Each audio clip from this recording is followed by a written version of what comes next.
coordinateur de recherche au CNRS, à l'Association biologique de Roscoff, et je suis un spécialiste de l'étude des grandes algues marines et plus particulièrement de leur biochimie.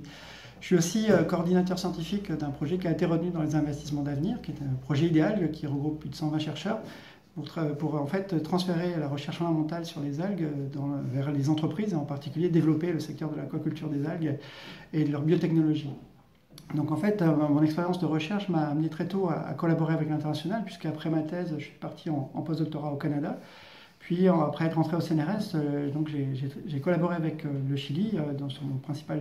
sujet d'étude, un sujet qui m'a aussi amené plus récemment à donc mener des collaborations avec la Corée du Sud et la Chine.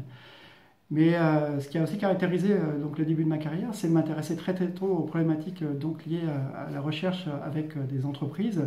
Et ça m'a amené naturellement à me rapprocher du pôle, donc à sa création. Et donc en 2006, j'ai rejoint l'équipe d'ingénierie et d'animation du pôle pour animer le secteur des biotechnologies marines. Une expérience très enrichissante en fait, qui m'a aussi servi pour monter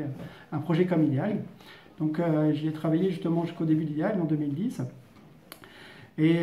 donc plus récemment, le pôle m'a recontacté pour devenir expert dans le secteur des biotechnologies marines et pour justement apporter mon éclairage à la fois lié à mon expérience internationale et ma connaissance de ce secteur au niveau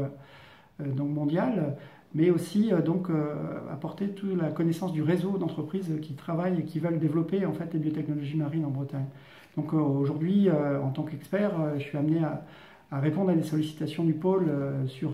par exemple, des rédactions de documents stratégiques, participer à des réunions aussi stratégiques et de pouvoir donc éclairer sur des choix et en particulier